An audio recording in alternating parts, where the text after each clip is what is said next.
506 años, parece poco, pero es medio siglo, más de medio siglo que ocurrió este evento en la historia universal de la iglesia, ¿no?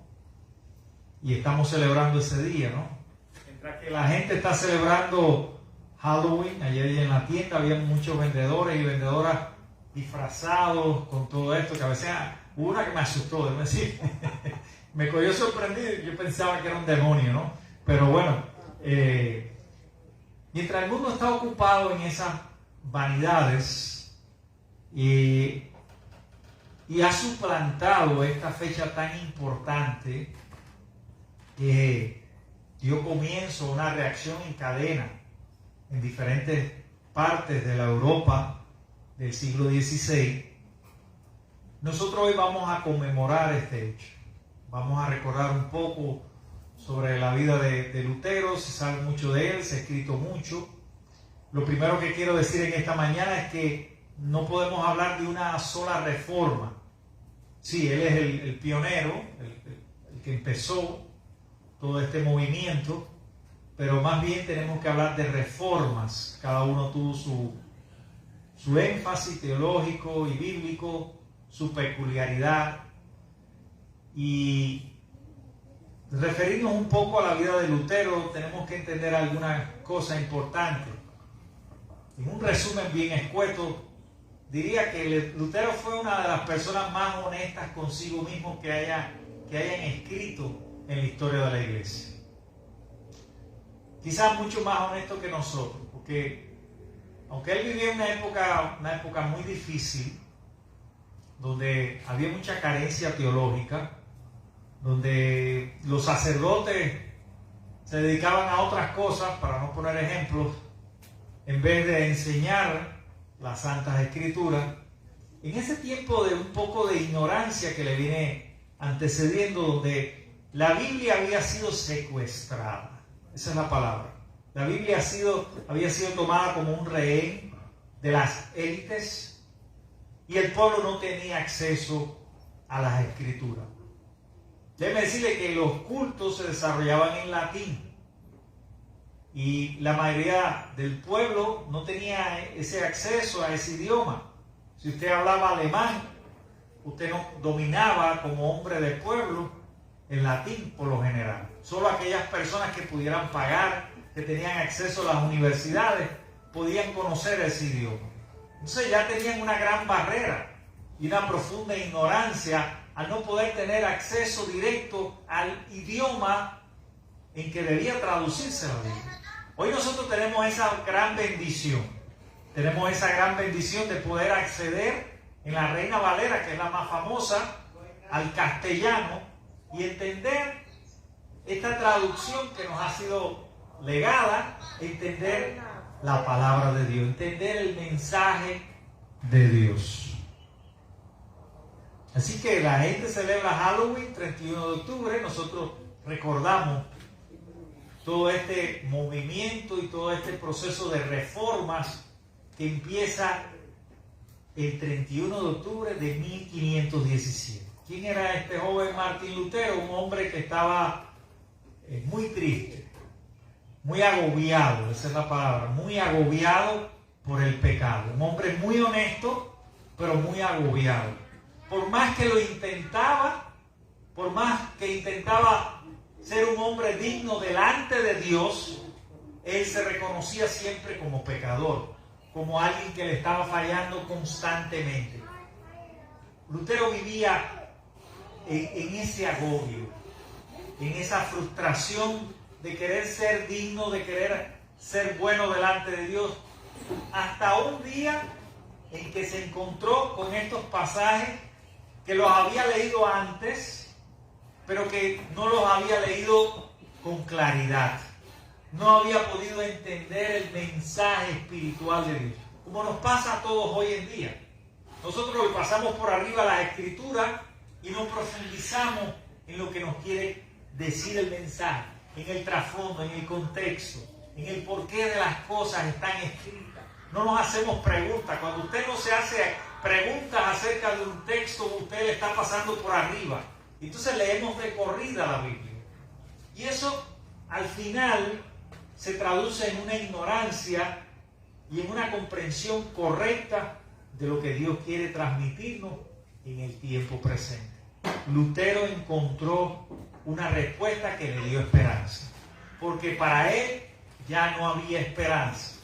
Él había perdido toda la esperanza. Él no sabía qué hacer para agradar a Dios. Y todo lo que intentaba cada día, cada mañana en su vida, era un fracaso.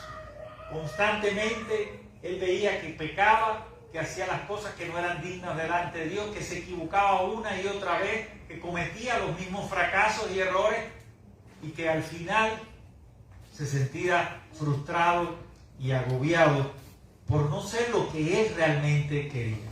Entonces encuentra esta carta, la carta de los Romanos, una carta muy teológica, muy doctrinal, que nos habla acerca de la justificación, no por las obras, sino por la fe. Lo primero que encontró es que el poder no radica en el ser humano. El poder y la autoridad para cambiar y transformar nuestra vida no está en las obras religiosas que nosotros podamos hacer como cristianos. No está en los hábitos que hemos creado. No está en el venir cada día los domingos aquí.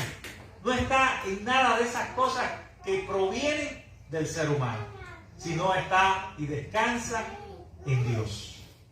Dice aquí en Romanos capítulo 1, verso 16, porque no me avergüenzo del Evangelio, porque es poder de Dios para salvación a todo aquel que cree, al judío primeramente y también al griego. Porque en el Evangelio la justicia de Dios se revela por fe y para fe, como está escrito, mas el justo por la fe vivirá. Amén. Repita eso conmigo. Mas el justo por la fe vivirá. Así que no es por las obras, no es por todas las cosas buenas que tú puedas hacer en la vida y que vas a tener acceso al cielo. ¿Y qué es el pecado? Sino precisamente separación de Dios. Y si entendemos, no como lo entendían ellos en aquel contexto, que entendían un Dios, imagínense la vida de Lutero. La vida de Lutero era una vida sufrida hasta ese momento. Era una vida sin esperanza, porque el Dios que reproducían era un Dios que habían imaginado en esa época medieval, un Dios que había enviado plagas, un Dios que había enviado la peste, un Dios que había enviado guerra. Era un Dios tenebroso, era un Dios terrorífico, era un Dios que estaba esperando cualquier momento que tú cometieras un error para castigarte. Era un Dios vindicativo en ese sentido. Era tan fuerte la imagen del infierno en su mente que para él la vida era simplemente un agobio constante, una vida de desesperación. Hasta ese preciso momento que por la mano de Dios fue guiado a los estudios teológicos, y ese fue el camino, ese fue el instrumento, el medio de Dios que usó para que él encontrara esperanza en Jesucristo. Porque hasta ese momento se sentía perdido e indigno, digno de ir al mismísimo infierno. Y por eso, cuando él lee esta palabra, dice que las puertas del cielo, estas son las palabras de Lutero, las puertas del cielo se abrieron. Las puertas del cielo se abrieron. Hasta ese momento la enseñanza de la iglesia había sido completamente errónea, basada en obras. Por eso venía el tema de las indulgencias. ¿Hasta qué punto llegaron? Que se decía que cuando sonaba la moneda, aquella alma era liberada del infierno. O sea, solamente tenías que ir allí a dar tu indulgencia, a dar una moneda, a interceder, a mediar por un alma de un familiar querido. Y por supuesto esto generó mucha riqueza y poder en la iglesia. Un pueblo ignorante es un pueblo que puede ser manipulado. Lo peor que hay en la vida es ser ignorante. Y lo peor de un cristiano es ignorar las escrituras, hermano.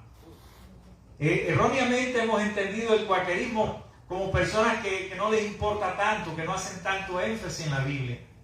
Cuando vamos a los orígenes nos damos cuenta que Jorge Fox, y era lo que decían todos los que caminaban con él, si se perdiera la Biblia completamente y nadie pudiera rescatarla, él podía recetar de Génesis a Apocalipsis todo lo que estaba escrito. No sé si era una exageración, porque es bastante difícil que un ser humano pueda hacer eso, pero lo que nos estaban dando a entender era la importancia que le concedían a las escrituras como revelación de Dios.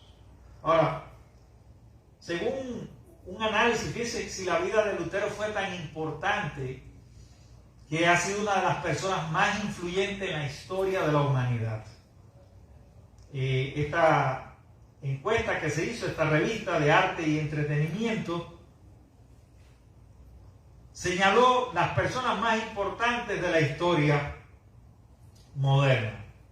La primera que ellos señalan como una persona sumamente importante fue Johannes Gutenberg, el inventor de la imprenta móvil, que permitió la fabricación y difusión de las obras literarias. Fíjense que todo Dios va preparando la historia. Y uno dice, bueno, ¿por qué eso no ocurrió antes? ¿Por qué no ocurrió antes la reforma? Siempre los seres humanos estamos cuestionando todo. ¿Es Dios en su soberanía? ¿Dios es soberano, sí o no? Dios es quien decide, no el ser humano. Dios es quien decide quién va a ser salvo y quién no. Nosotros no tenemos el poder para cambiar nuestra propia vida. Dios sí. Eso era lo que no entendía Lutero hasta que leyó este pasaje. Y fíjense cómo Dios prepara la historia, que hasta que no surgió la imprenta, no vino la reforma. Luego con la imprenta se podían imprimir todas esas traducciones y se pudo difundir. Si no hubiera todo permanecido oculto y nadie, no hay redes sociales en ese tiempo, siglo XVII, ¿verdad?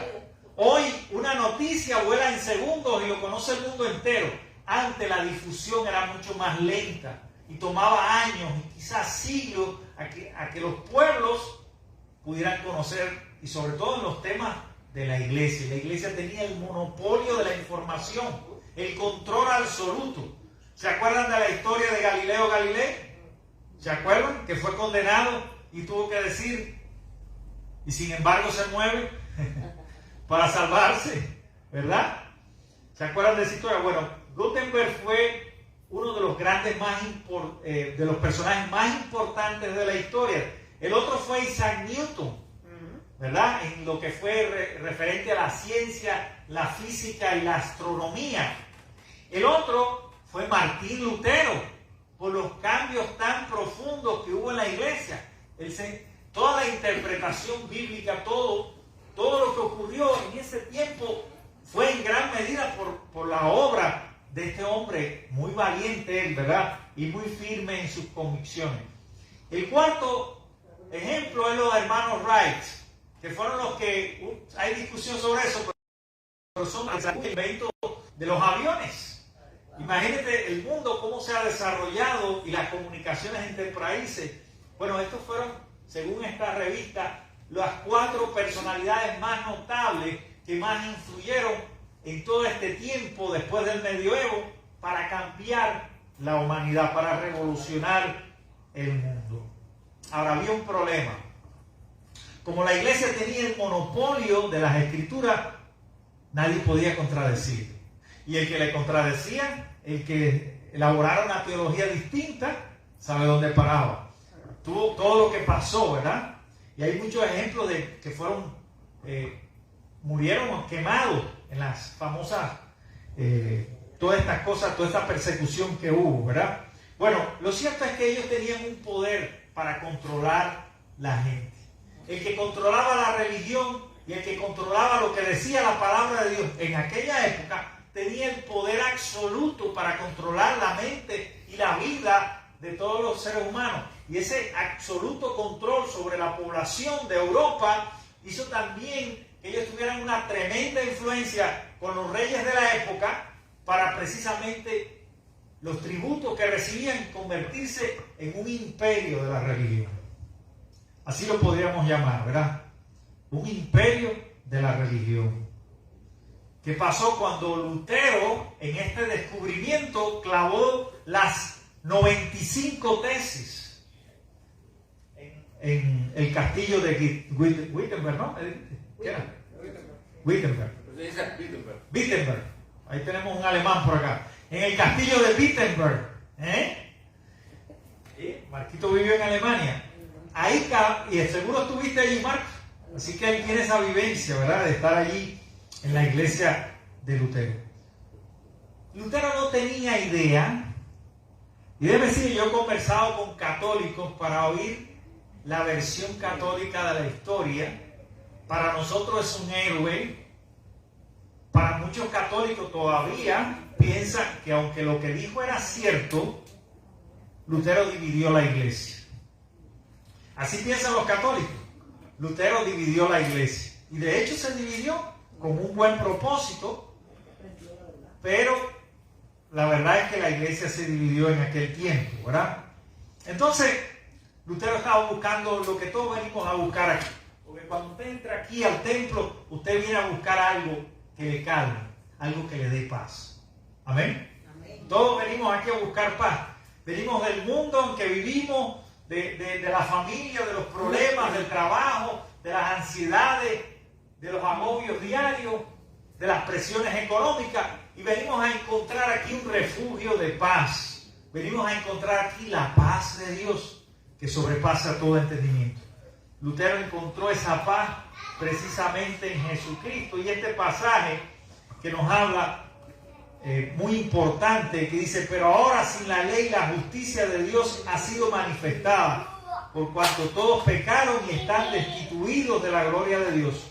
Ahora son justificados por la gracia de Dios como un regalo mediante la redención que es en Cristo Jesús, porque consideramos que el hombre es justificado por la fe sin las obras prescritas por la ley. Y ahí viene el debate. Bueno, entonces, ¿cumplir la ley es malo? No. La obediencia a los estatutos morales, a los principios que establecen el orden moral de una sociedad, ¿son malos? No. No. Lo que nos está diciendo aquí la palabra es que no es suficiente. No es suficiente que usted se empeñe en ser una persona buena, una persona que obre para bien. No es suficiente para acceder a la gracia, porque la gracia es un regalo que viene de Dios, porque la salvación viene de Dios y no de los hombres, porque la salvación solo la encontramos en Jesucristo. Él es quien nos justifica, ¿verdad? Él es precisamente quien nos rectifica, para decirlo en un término moderno, delante de Dios. Hay una historia, y era una joven que había violado las leyes del tráfico y estaba frente a un juez. Y allí el juez dicta sentencia por haber violado, por andar manejando a exceso de velocidad. Y le dice: usted ha violado la ley tal y el código tal del tránsito en este país. Usted necesita pagar una multa de $200 por haber violado eso. El juez da un golpe con un mazo allí, 1, 2, 3, y la sentencia ha sido hecha. Se quita la toga, se baja, saca su billetera con $200 y los pone allí y los paga, porque él era el padre de esa niña. Entonces nos está hablando, y este ejemplo nos ilustra cómo es Dios. Dios es un Dios justo. Dios no puede ser un Dios injusto. Dios nos da a cada uno lo que nos merecemos, pero nos da más que eso. Nos da, ¿qué cosa? Su gracia. ¿Qué fue lo que hizo ese Padre? Porque Dios es un Padre de amor, que se pone en el lugar nuestro, que asume nuestros pecados, asume nuestra indignidad, para hacernos dignos hijos de Dios, perdonados, salvados, justificados y amados por Él. Amén. Así que si en tu vida en algún momento te hicieron sentir como la peor persona del mundo, si en algún momento por ti mismo llegaste a esa convicción de que estabas perdido y sin remedio, como lo estaba Lutero, yo te digo en esta mañana, por autoridad de la palabra de Dios, que hay uno que murió por ti en la cruz, que es Jesús. Amén. Y que por Él vale la pena vivir y consagrarse y entregar todo nuestro esfuerzo y nuestro servicio, ¿verdad?, para su obra, porque Él nos ama tanto. Tan solo necesitaríamos comprender lo que dice Juan 3:16, porque de tal manera amó Dios al mundo que ha dado a su único Hijo, para que todo aquel que en Él cree no se pierda, mas tenga vida eterna. Porque en Él no somos condenados, somos salvados. Dice más adelante que en Él no somos condenados. Jesús no vino a condenar a nadie en este mundo. Jesús vino a salvarte. Amén.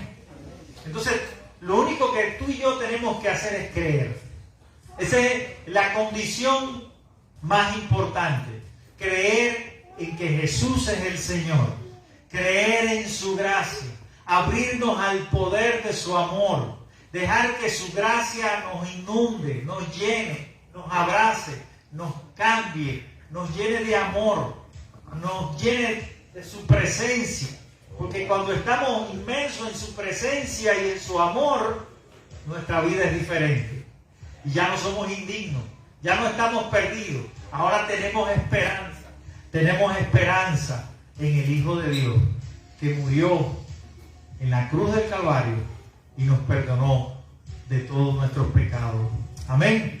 Así que este es el gran descubrimiento. Ojalá que lo puedas descubrir en tu vida. Parece sencillo, parece fácil, pero nos resulta difícil reconocernos delante de Dios como pecadores y como aquellos que necesitamos de su amor y de su gracia para seguir viviendo con gozo, con paz y con esperanza en la vida. Que Dios los bendiga en esta mañana. Y que reciban ese amor de Jesús siempre. Que vivan por ese amor.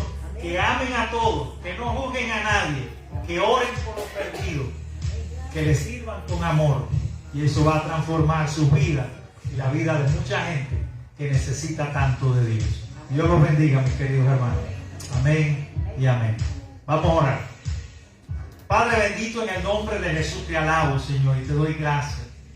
Porque no merecemos el cielo, Señor. Gracias por tu perdón. Te hemos fallado tantas veces. Hemos cometido a veces los mismos errores, Señor. Y aún así, tu amor perdura por toda una eternidad. Tu amor no cambia, Señor. Tú eres el mismo ayer, hoy y siempre. Y nos has mostrado hoy en tu palabra la importancia de creer en ti, de creer en Jesús como nuestro Redentor, como aquel que nos ha amado hasta el fin, como aquel que ha dado la vida por aún las personas más pecadoras, aún por aquellos que lo estaban crucificando en la cruz. Tú invocaste a Dios pidiendo perdón y dijiste: Padre, perdónalos porque no saben lo que hacen. Muchas veces ni siquiera reconocemos nuestras maldades. Muchas veces no reconocemos nuestra ambigüedad, nuestra falta de honestidad delante de ti. Oh Padre, en el nombre de Jesús vengo en esta mañana rogándote por tu perdón, Señor. Perdónanos a todos, Señor. Perdona nuestras iniquidades. Danos una nueva oportunidad de servirte. Dale una nueva oportunidad a cada miembro de la iglesia que te reconozca, que se arrepienta delante de ti, que te busque cada mañana, cada día, cada instante de su vida, porque solo de ti viene y emana el amor de Jesucristo. Oh Padre, en tu nombre oramos, porque reconocemos tu gracia que nos llena, tu gracia que nos llena de esperanza, de gozo y de vida en medio de estos tiempos. Ayúdanos a vivir como tú, Jesús, siendo obedientes en todo, Padre, pero sobre todas las cosas, reconociendo nuestra indignidad y nuestra incapacidad para salvarnos, reconociendo que solo el poder viene de ti y de tu Espíritu. Danos ese poder, Señor, para superar cualquier maldad, cualquier iniquidad, para salir victoriosos de esta larga carrera y para heredar ese reino que nos has prometido en Jesús. Así en Jesucristo te lo ruego. Amén y amén. Que Dios los bendiga a todos, mis queridos hermanos.